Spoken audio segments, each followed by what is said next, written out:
High, দিনটা ছিল 25শে জানুয়ারি। আমরা সবাই মিলে ভোর 4:30টার সময় উঠে রেডি হয়ে 5:30টায় বেরিয়ে পড়েছি সোদপুরের উদ্দেশ্যে। এখানে আমরা বলতে আমার দিদির শ্বশুরবাড়ির সবাই আর তার সঙ্গে আমি। আর এই যে ভূতটা আসছে এটা হলো আমার জামাইবাবু। যাই হোক, আমরা সবাই মিলে যাচ্ছি 2 দিন 1 রাতের জন্য মায়াপুর ঘুরতে। সেই কবে থেকে জানো তো মায়াপুর ঘোরার ইচ্ছা, তবে ভগবান না চাইলে কি আর যাওয়া যায় বলো।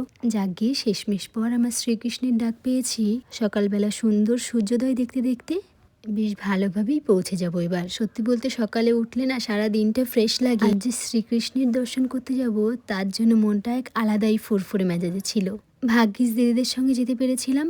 ভগবান কখন যে কিভাবে ডাকে তা তো জানা যায় না। যাই হোক, পরপর 2 দিন ছুটি থাকায় বেশ ভিড় হয়েছিল। আমরা এখানে সবাই মিলে ওয়েট করছিলাম আর ওইদিকে দাদা আর দিদি গিয়েছিল একটু হোটেল দেখতে, কারণ তোমাদেরকে তো বললাম সেদিন খুব ভিড় হয়েছিল, হোটেলেরও টানাপোড়েন ছিল বেশ খানিক। যাই হোক, তারপর অনেক কষ্টে 2000 টাকার হোটেল 5000 টাকায় পেয়ে সেখানে গিয়ে চান্দান সেরে আমরা 2 বোন রেডি হয়ে পড়েছি শাড়ি পরে। তারপর হালকা টিফিন করে বেরোবো মন্দির দর্শন করতে। জানো তো আমার খুব ইচ্ছা ছিল মা আর বাবাকে নিয়ে যাওয়ার।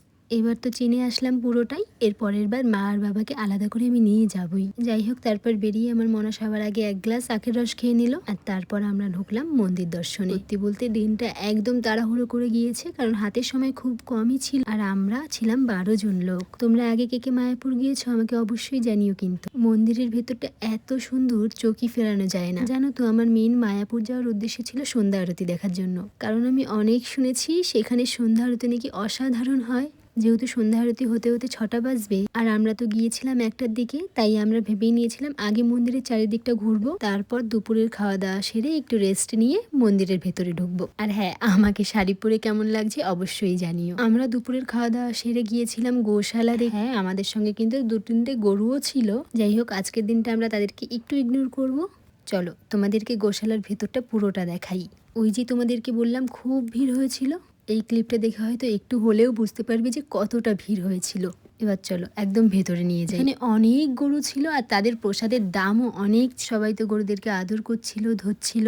আমিও ভাবলাম একটু ধরি, ভয় তো পাচ্ছিলাম, তারপরে সাহস করে একটু টাচ করলাম।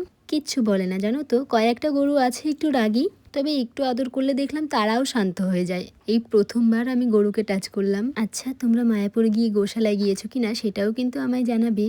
তারপর আমরা খানিকটা রেস্ট নিয়ে আশেপাশের লোক দেখতে দেখতে ফোন আর জুতো জমা দিয়ে এবার যাব মন্দিরের দিকে। সেই দিন তো মন্দির থেকে আস্তে আস্তে রাত হয়ে গিয়েছিল। সত্যি বলতে সন্ধ্যা আরতি দেখার পর আর এনার্জি ছিল না আমার মধ্যে। পরের দিন সকালে রেডি হয়ে গেছিলাম চৈতন্য দেবের মাসি বাড়ি ঘুরতে, মামা বাড়ি ঘুরতে। আরও কিছু জন্মস্থান ছিল যেগুলোর নাম আমার ঠিক মনে নেই। ভিডিও ক্লিপ নেওয়া বারণই ছিল, তাও আমার দিদি একটু একটু করে নিয়েছে, কেন নাকি দেখলাম সবাই নিচ্ছে। আর কবে যাব তা তো জানি না, এগুলোই আমার কাছে মেমোরি হয়ে থেকে যাবে। আশেপাশে 3-4টে মন্দির ঘোরার পর আমরা গিয়েছিলাম জগন্নাথ মন্দিরের দিকে। আচ্ছা, তোমরা মায়াপুর গিয়ে এই মন্দিরগুলো কি ঘুরেছো সেটাও কিন্তু আমাকে অবশ্যই জানাবে। আর কোথায় কোথায় ঘোরা আমি বাদ দিয়েছি সেটাও আমাকে জানিও, যাতে পরের বার গেলে আমি অবশ্যই সেখানে যেতে পারি। যেহেতু এই ট্রিপটা আমার পুরোটাই দিদি বাড়ির থেকে ছিল, তাই তারা যেখানে ঘুরিয়েছি আমরা সেখানেই ঘুরেছি। আর এটা ছিল শ্যামকুণ্ড আর পাশে ছিল রাধাকুণ্ড। এখানে দেখলাম সবাই পয়সা দিয়ে প্রার্থনা করেছে এবং অনেক মাছও দেখলাম। সেই মাছগুলোকে অনেক খাবারও দিচ্ছে। আর জানো তো এই জল কিন্তু পায়ে ছোঁয়াতে নেই, শুধুমাত্র মাথায় ছেটাতে হয়। চলো তোমাদেরকে দুটো মাছের ভিডিও দেখাই। বেশ বড় বড় মাছ ছিল, তবে সেগুলোর নাম আমি ঠিক বলতে পারবো না। এই যে শ্যামকুণ্ড রাধাকুণ্ড যে মন্দিরটা ছিল ওটা অনেকটা বড় ছিল, আর এটার চারিপাশে আরও ঘোরার জায়গা ছিল। সেগুলো সব কটাই আমরা ঘুরেছি আশেপাশের। আর এটাও চারিদিকটা ঘোরার পর এরপরে আমরা যাব জগন্নাথ মন্দিরের দিকে। জগন্নাথ মন্দিরে যাওয়ার পর আমরা একটু তিলক কেটেছিলাম, কারণ আগের দিনই আমার ইচ্ছে ছিল তিলক নেওয়ার, তবে সেদিন আর তাড়াহুড়োর জন্য হয়নি। তো সেখানে গিয়েই আমরা 4 জনে সবার প্রথমে একটু তিলক কেটে নিয়েছি, কারণ শ্রীকৃষ্ণের কাছে ঘুরতে যাবো আর তিলক কাটবো না তা তো হয় না। আর তিলক পরার পর না সবার মুখটাই যেন পাল্টে গিয়েছিল, আলাদাই একটা স্নিগ্ধতা লাগছিল। আমি, আমার দিদি, আমার জামাইবাবু সবাই মিলে তিলকটা পড়েছি। একটা কথা জানো তো, এই ছেলেগুলো কিন্তু বাড়িতে একদম পুজো দেয় না, তবে এখানে এসে ভক্তি তাদের কম না। যাই হোক, আমাদের 3জনকে কেমন লাগছে সেটা অবশ্যই জানিও। যেহেতু জগন্নাথ মন্দিরটা একটু বন্ধ ছিল, একটা টাইমের পরে খুলবে, তাই আমরা একটু চারিদিকে ফটো তুললাম, একটু ভিডিও করলাম আর কিছুক্ষণ বসে কৃষ্ণ নামও করেছিলাম। তারপর মন্দির খোলার পর একটু প্রার্থনা করে আর 2টো ভিডিও ক্লিপ নিয়ে আমরা বেরিয়ে গিয়েছি। জানো তো আমি পুরীতে 3বার গিয়েছি। প্রথম যেবার গিয়েছিলাম সেবার আমি জগন্নাথ দেবকে টাচ করেছিলাম, তখন জগন্নাথ দেবের মন্দিরে একদম ঢুকতে দিত, কিন্তু পরে যে কবার গিয়েছি সেই কবার আর টাচ করতে পারিনি, দূর থেকেই দর্শন করে চলে আসতে হয়েছে। এখান থেকেও দর্শনই হলো। যাই হোক, তারপর আমরা বেরিয়ে একটু ডাবের জল একটু আখের রস খেয়ে গিয়েছিলাম নবদ্বীপের ওই পারে। মেনলি আমরা দেখতে গিয়েছিলাম গঙ্গা যমুনার এই লীলাটাকে, যে দুটো নদী একসঙ্গে মিশে থাকা সত্ত্বেও তাদের জল কখনো একসঙ্গে মেশে না। তোমরা দেখলে ডিফারেন্সটা বুঝতে পারবে। এটা হলো গঙ্গা, আর ওই পাশে যেই জলটা দেখছো চকচকে জল, সেটা হলো যমুনা। এটা সাইকোলজিটা আমিও ঠিক বুঝলাম না, তবে হ্যাঁ দেখতে কিন্তু খুব সুন্দর লাগছিল।